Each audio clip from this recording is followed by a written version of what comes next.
Bonjour à tous et bienvenue sur Crypto Signal. Aujourd'hui, on va parler principalement de Core Scientific, qui est un des plus gros mineurs, qui est le plus gros mineur au monde, qui est au bord de la faillite. Et je vais vous expliquer en quoi, quelque part, cet événement est un petit peu déjà arrivé.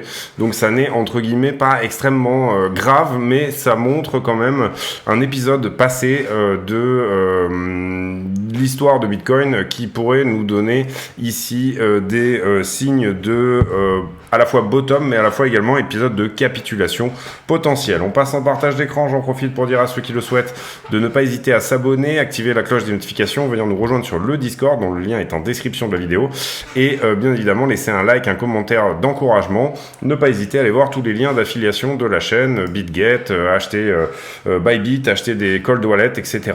Alors pour moi on peut enlever cette droite là, ici la rouge, puisque le scénario d'épaule tête épaule ne tient plus. Vous voyez qu'on a redépassé là la tête de la tête précédente, hein, donc ici on pourra pas dessiner une épaule dorénavant. Donc du coup pour moi on peut enlever ce scénario là et c'était d'ailleurs plus ou moins le scénario privilégié qu'on avait envisagé hier, qui était plutôt la cassure de ce biseau en élargissement descendant avec du coup une target plutôt autour des 21,5. Pour le moment on s'est fait rejeter par les 21,80. On va regarder sur les dérivés un petit peu comment tout ça s'est passé, comment tout ça s'est mis en œuvre. Et puis voilà, donc pour l'action de prix, pas grand chose à dire de plus. Pour l'instant on garde toujours cette target des 21,5, 21,6 comme pour ce mouvement une target vraiment potentielle. Sur Ether, même chose, on a pété cette droite ici, donc ça c'est plutôt une bonne chose, au 1560. On est en train de se diriger dorénavant vers les 1680. On a un gros niveau en liquidité à prendre au 1680, donc pour le coup là ça serait pour moi voilà la target très court terme pour Ethereum. Un peu plus de potentiel sur Ether, mais ça on l'avait plus ou moins prévu que sur Bitcoin, hein. Ether qui reprend, vous le voyez, pas mal d'Ether dominance et Ether contre BTC qui fonctionne très bien. Donc voilà, pour l'instant c'est dans les clous par rapport au plan, par rapport à tout ce qu'on s'est dit dans les 2 ou 3 dernières semaines et la situation actuelle. On va pas regarder la bourse aujourd'hui puisqu'on est samedi. On va principalement, je pense, aller faire un tour déjà sur la stablecoin dominance. Et puis ensuite, on va faire le tour des news et de cette fameuse news que, effectivement, le plus gros mineur du monde est en train de déposer faillite. Alors, sur la stablecoin dominance, vous voyez qu'on atteint ici ce niveau qui est un niveau critique. J'avais parlé des 14,34%, c'était le prochain support qui venait nous attendre. Nous, ce qu'on veut, c'est bien sûr, si on veut être haussier sur Bitcoin, que la stablecoin dominance, elle, diminue, qu'il y ait de moins en moins de stablecoin en proportion du marché, du gâteau total que représente le marché. Pour l'instant, on réintègre ici ce flag, vous voyez qu'on fait un petit rebond dessus, et puis finalement, on le réintègre, pardon. On pourrait imaginer ici potentiellement, encore une fois je dis que c'est potentiel et c'est très early pour en parler, mais on aime bien être early sur la chaîne, de faire peut-être un mouvement comme ceci, c'est-à-dire une épaule tête épaule éventuelle avec, vous voyez ici l'épaule gauche, la tête et l'épaule droite, target d'une telle épaule tête épaule qui nous donnerait tout simplement quelque chose comme ceci. Si jamais on casse la ligne de coup, ça nous renverrait au 12% de stablecoin dominance. qui lui-même sera potentiellement un nouveau support. Vous voyez qu'ici on avait un petit peu temporisé dans cette zone, donc ça aurait du sens de faire ça, c'est-à-dire perdre un petit peu au moment actuel de momentum sur Bitcoin, etc. Potentiellement, étant donné qu'on est à la veille du FOMC, désormais le FOMC est le 2 novembre, donc c'est dans 4 jours, on pourrait ici commencer à voir un mouvement, un peu de volatilité, bien entendu, dans les deux sens. Donc, on était sur la stablecoin dominance, on est sur support là ici, donc on va peut-être essayer de ici rebondir sur la stablecoin dominance à ce stade-là, ce qui voudrait dire, bien entendu, baisser un petit peu pour les cryptos et temporiser. Pour l'instant, on garde quand même les 21,6 comme target court terme haussière. On va parler ici d'intraday ou de trade de quelques jours. Pour ceux qui sont plutôt sur la grosse structure, bien évidemment, c'est-à-dire un retour aux 27 000 dollars, et bien du coup, ce type de mouvement ne devrait pas théoriquement impacter votre trade ou votre investissement, votre swing, votre investissement, on va dire à moyen terme. Sur le Wall Street Journal, les news, quelles sont-elles? Eh bien, du Elon Musk avec Twitter, mais on en a déjà parlé hier. Le mari de Nancy Pelosi attaqué, ça c'est pas du tout crypto. Voilà, les élections mi-terme aux États-Unis qui se rapprochent. La meilleure semaine depuis 3 mois sur Bitcoin. Ici, October for Bitcoin, donc on s'approche de la fin octobre, a été en jeu alors que BTC a gagné 8% en octobre et a récupéré 30 milliards sur sa market cap. Donc October, après vous savez que théoriquement c'est Moonvember, c'est-à-dire vraiment un mois de novembre très boule en principe, et puis ensuite théoriquement décembre est plutôt un bon mois à la fois sur les marchés et sur Bitcoin. Ici on nous reparle de Twitter et Musk, voilà, pas grand chose non plus ici. Le calendrier économique de la semaine prochaine, on a déjà parlé de la grosse échéance qui va être ici le FOMC, donc le meeting de la Fed qui aura lieu, l'annonce des taux sera faite à 20h mercredi, et à 20h30 on aura, très important, la conférence de presse de Jérôme Powell. Selon la manière dont il parle, eh bien les marchés vont plus ou moins aller dans un sens ou dans l'autre, c'est-à-dire que s'il est plutôt accommodant, c'est-à-dire dovish, eh bien on aura ici un marché qui va bien le prendre, et s'il est extrêmement hawkish, eh bien à ce moment-là on aura un marché qui pourra potentiellement dévisser. Et ici sur MarketWatch, rien de bien impressionnant non plus. La news du jour pour moi, et c'est vraiment, c'est la news d'hier, mais hier en fait toute la journée pendant la vidéo, je me suis dit j'oublie un truc, et je voulais vous parler de ça, et en fait j'ai complètement oublié d'en parler. C'est Core Scientific qui est le plus gros mineur au monde, qui est au bord de la faillite. Pourquoi Core Scientific est au bord de la faillite? Tout simplement parce ils ont fait trop d'investissements et ils ont tablé sur un Bitcoin qui resterait vraiment dans des zones bien au-dessus de ce qu'elles sont actuellement, c'est-à-dire au-dessus des 30 000. Et en fait, on est resté tellement longtemps en dessous que les ventes de Core Scientific de Bitcoin, ils ont été obligés pour avoir de la trésorerie, eh bien tout simplement de revoir bien évidemment leur stratégie, et donc du coup Core Scientific s'est retrouvé ici à vendre une énorme partie de sa réserve de BTC, à savoir la totalité. Il leur reste actuellement 26 BTC, donc c'est vraiment extrêmement minime. Le problème aussi c'est que aux États-Unis, vous le voyez, un coût moyen de l'électricité qui est passé de 7,50 centimes le kilowatt à 10 centimes en juillet 2022, et donc du coup ça a été effectivement extrêmement pénalisant pour Core Scientific, et on voit ici également que les coûts de Core Scientific étaient autour de 10 centimes le kilowattheure, et en gros un mineur comme le Antminer S19 devient rentable à partir de 9, n'est pas rentable en dessous de 9 centimes. Donc du coup ils ont miné à perte en espérant que le Bitcoin allait se reprendre, et puis ils en ont déjà vendu 1576 en septembre, 1130 en août et 1975 en juillet. Il ne leur reste plus que 24 Bitcoins dans les caisses. Donc soit ils vendent des machines, ils arrivent à se reprendre, etc. Mais vous voyez ici le cours en bourse de Core Scientific qui a complètement dévissé dans la journée où a été faite cette annonce, moins 70% sur la journée. Et donc du coup, bien évidemment, tout ça emmène à penser que les investisseurs ne retrouveront pas, enfin que tout simplement, ils vont déposer un dossier de faillite là-dessus. Donc, on peut ici comprendre pas mal d'épisodes de capitulation et les comprendre un peu mieux a posteriori, notamment, comme je vous le disais, 1500 bitcoins sur chacune des ventes, ça fait un petit peu quand même de pression vendeuse. Si jamais on repasse ici en daily pour voir un petit peu les épisodes de vente, comprenez bien que si jamais il y a eu de la vente en août, juillet, août, septembre, vous le voyez ici, juillet ça pourrait correspondre à peu près à ça, août ça pourrait correspondre à peu près à ça, et ensuite septembre ça pourrait correspondre à peu près à ça. Globalement en fait, voilà, 1500 bitcoins ça commence quand même à faire un petit peu d'argent. On sait aussi qu'ils en ont vendu un petit peu en juin. Donc du coup, voilà, mauvais coup pour l'action, vous le voyez, on va la revoir ici, voilà, c'est l'action Core Z. Donc Core Scientific qui a vraiment ici complètement dévissé depuis ce dernier plus bas et depuis littéralement le moment de sa mise sur le marché on est quasi à moins 95%, hein.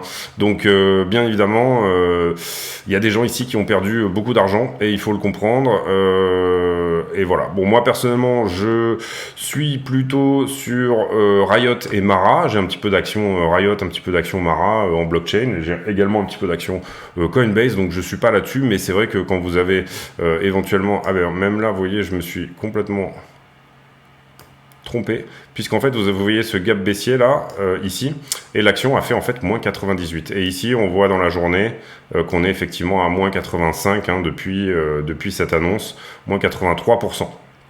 Donc voilà, malheureusement c'est des choses qui arrivent, vente à perte et vente énorme du côté de Core Scientific et probable faillite du plus gros mineur au monde. On avait aussi parlé d'une pression vendeuse, je pense que c'était sur une vidéo de août où on avait vu, mais on savait pas qui c'était, des réserves des mineurs, les réserves de mineurs, on a cette info sur Glassnode, qui avaient énormément délesté et en fait il s'agissait tout simplement de Core Scientific qui s'est retrouvé ici vraiment dans une situation terrible. Donc voilà, on a fait le tour là-dessus. On a fait le tour là-dessus, on a fait le tour des news, on va désormais aller voir le sentiment, qu'est-ce qui a été liquidé dans les dernières 24 heures, 482 millions, donc c'est plutôt conséquent, pour la plupart du short, vous le voyez, hein, quasiment 90% partout, sauf Bitfinex sur lequel on n'a que du long, 282 millions qui ont été liquidés sur Ether, alors que uniquement 123 millions ont été liquidés sur Bitcoin, donc ça explique l'action un petit peu plus forte, le short squeeze est un petit peu plus puissant sur Ethereum que sur BTC. Carnet d'ordre on va pas le faire, les options non plus. On passe ici sur les marchés en levier sur BTC. Vous voyez que du coup on est venu chercher ces trois niveaux là ici qu'on avait mis en avant, donc on peut tous les enlever, celui-ci, celui-ci et celui-ci. On avait dû faire la vidéo hier par ici. Globalement, on s'est construit principalement sur du short jusque-là. Donc, ce niveau a été pris hein, ensuite. On déleverage vers le bas, mais on voit quand même qu'il y a beaucoup de funding qui rentre. À partir d'ici, on se construit sur du long. Donc, on va mettre un point de long à venir prendre. Ici, vous voyez que l'open interest augmente et le funding augmente également. Et ensuite, à partir de ici, on s'est construit sur du short. Donc, on a nettoyé ce niveau en rentrant. Donc, on ne va pas le mettre. Mais potentiellement, on a quelques shorters ici sur ce mouvement aussi. Ensuite, on va aller sur Ethereum. Perp. On va aller sur Ethereum pour voir un petit peu ce qu'il se passe. Sur Ethereum, on est venu chercher un gros niveau au niveau des 1617, vous le voyez ici. On est venu prendre ce niveau-là également, celui-ci également, et donc ce niveau-là. La vidéo a dû être faite par là. On avait du long qui était rentré là, mais il a été liquidé ensuite. On commence à avoir du short à partir d'ici, mais ça a été liquidé. Ensuite, on revient sur du long à partir de là. Donc, on va rajouter un point de long à venir prendre par ici. Par ici. Et ensuite, donc du long, un gros short qui s'ouvre là, on va s'en occuper, on reconstruit sur du long à partir d'ici. Là. Et ensuite, on se reconstruit sur du short, à peu près pile poil à partir de là.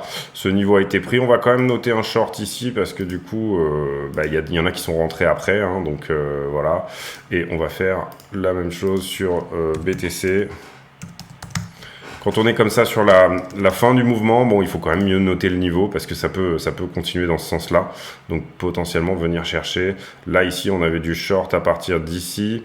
Donc on va quand même noter que ça a été shorté à partir de là, histoire d'être réglo. Voilà, donc on sauve tout ça et puis on passe sur les poches de liquidité. Vous allez voir que ici sur Bitcoin on a beaucoup plus de longueur actuellement que de shorter, donc ça prévoit potentiellement une potentielle correction vers le bas de ce mouvement là, à minima pour venir chercher des grosses positions ici du moment. En gros, si jamais on venait à baisser, 19,4 serait un potentiel joli niveau. J'ai plutôt l'impression, moi, qu'on va profiter du week-end pour éventuellement aller chercher les 21,6 et ensuite on reviendra un peu plus tard au 19,4, c'est-à-dire un assez fort mouvement dans les deux sens juste avant le FOMC, mais je peux me tromper, on peut d'abord aller à 19,4, on peut ici être baissier. Et puis voilà, moi j'aurais plutôt tendance à dire qu'on va aller prendre ce qui reste là, vu qu'on la densité là vous voyez qui est ici, 10 milliards à liquider au-dessus c'est pas mal, mais j'ai tendance à penser que ce mouvement va aller au bout de ses convictions, c'est-à-dire les 21,6 pour moi. Ensuite, on pourra éventuellement marquer un mouvement de correction, mais on reste haussier hein, dans la grande tendance, dans la linéarité de la grande tendance. Pour moi, on reste haussier. Sur Ether, vous voyez qu'on a encore plus de long qui est rentré. On est quasiment à 20 milliards ici de positions leveragées en longue. Et par contre, sur Ether, on a quand même bien nettoyé l'histoire. Si jamais on devait continuer à monter, ça nous donnerait les 1007 comme point à venir chercher dans les positions fraîches. Si jamais on venait à descendre, je dirais que refaire un tour en 1004 serait quand même, histoire de prendre toute la densité qu'il y a ici des positions fraîches, pourrait être éventuellement dans les tuyaux. Revenir à 1003, j'y crois pas beaucoup, mais revenir à 1004, 1450, ça peut être potentiellement quelque chose qui pourrait être dans les tuyaux. Si on regarde la heatmap en 12 heures, vous voyez qu'on est venu prendre tout le jaune ici, c'est-à-dire la zone la plus dense des liquidités sur Bitcoin. Est-ce que là, on est en train de reprendre un peu de poil de la bête pour venir cueillir cette zone-là? Ou alors, est-ce qu'on a besoin avant de souffler pour venir plutôt reprendre cette zone-là? Donc là, on est en 12 heures, donc ça nous donnerait ici sur Bitcoin les 20,3. Donc sur les positions très fraîches, hein, là on s'occupe tout de suite des positions fraîches avant qu'elles prennent profit. Plus les positions sont fraîches, plus elles ont de chances de venir être cueillies. Ici, sur la heatmap en 7 jours, ça nous donne plutôt les 20 000 que les 20 300 à venir chercher. Et ça nous dit que oui, il y a des choses à venir prendre au 21,6 sur les 7 jours, les 7 derniers jours. Il y a vraiment de la liquidité ici jusqu'au 21,6. Et sur la heatmap des 1 mois... Donc les poches de liquidité, là, vous voyez qu'on est dans le dur, là, et concrètement, on s'est à peine attaqué au dur, on a relancé ici une base jaune alors qu'on était en train de la prendre, donc cette position a bien été défendue. On était venu prendre celle-ci juste avant dans le jaune aussi, vous voyez qu'on est redescendu, on a repris du momentum, on est retourné chercher, on a rechargé aussi, hein, puisque cette zone-là n'était pas jaune avant et elle devient jaune au fur et à mesure. Ici, on vient à peine la taper. Pour moi, voilà, 21,6, je reste plutôt haussier pour ce week-end et je reste plutôt sur un objectif de 21,6 sur Bitcoin. On va revenir sur le prix et faire une conclusion. Donc du coup, concrètement, on a ce biseau qui a cassé et on a cette target des 26 000. On a également le petit biseau ici en vert qui lui nous donne une target de 21,5. Court terme, 21,5, 21,6, c'est une bonne zone pour éventuellement TP si vous êtes en intraday. Si vous êtes sur ce trade qui va aller au 26-27 pour jouer une regular flat, hein, c'est-à-dire que ici, ce que vous voyez, c'est plus que le prix est en train de retourner sur la borne haute ici du range potentiel. Pour l'instant, on n'a pas affiché un range, mais l'idée, c'est de le jouer avant tout le monde. Hein. Faut pas être ici penser qu'un range va tenir des années et des années. Enfin, les ranges se jouent en anticipation, voilà, c'est ça que je voulais dire, plutôt que de suivre bêtement une structure qui a déjà touché 5 fois. Néanmoins, donc pour ceux qui sont dans ce trade-là, j'aurais tendance à dire peut-être TP partiel ici, puisqu'on est sur des bons niveaux, autour des 21,6 à mon avis, 21,5, ça peut être des bons niveaux de TP partiel pour ensuite revenir Quand vous avez ici une situation de retournement, revenir recharger sur votre position éventuellement, si vous voulez vraiment maximiser ici vos profits sur ce trade. N'oubliez pas qu'on est ici à 4 jours d'une news extrêmement importante, à savoir le FOMC, donc le meeting de la Fed. Cette news va nous amener de la volatilité dans les deux sens avant d'avoir la réponse tout simplement à la question. Donc une question pose de l'incertitude et de l'incertitude pose de la volatilité. Voilà, je pense qu'on peut conclure là-dessus.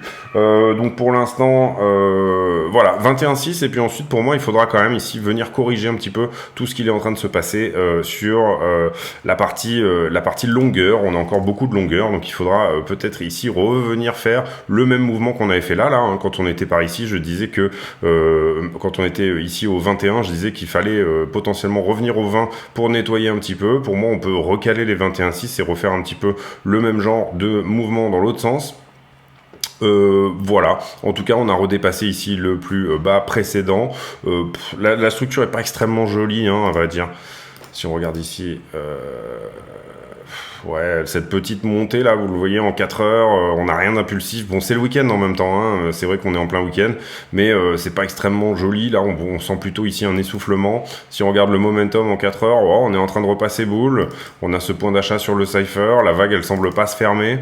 Le stochastique est toujours en train de monter, il a encore de la place pour monter au 100%.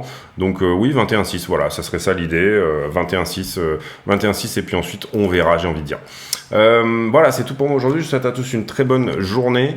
J'espère que cette vidéo vous a plu. Si c'est le cas, n'hésitez pas à vous abonner, venir nous rejoindre sur le Discord dont le lien est en description de la vidéo, activer la cloche des notifications et éventuellement mettre un like, un commentaire d'encouragement. J'ai pour habitude de poser un commentaire un peu stupide en fin de vidéo, c'est-à-dire faire de l'appel aux commentaires sur des questions à la con, des choses qui n'ont rien à voir avec le prix du Bitcoin. Et aujourd'hui, je l'ai trouvé avant de faire la vidéo, c'est assez rare, mais du coup, je crois que demain, on repasse à l'heure d'hiver et la question sera une sorte de sondage. Est-ce que vous aussi, vous êtes pour l'heure d'hiver, à savoir vous lever, enfin avoir des journées plus courtes au niveau du soir, etc. et repasser à l'heure d'hiver, ou alors est-ce que vous voudriez tout simplement qu'on reste à l'heure d'été? Vous ne comprenez pas pourquoi on se tape tous les ans cette espèce de changement d'heure, et là je vous donne mon parti mais qui est complètement déprimant et qui ne sert littéralement à rien. Je vous laisse là-dessus et je vous souhaite une très bonne soirée. On se retrouve demain pour une nouvelle vidéo. À bientôt.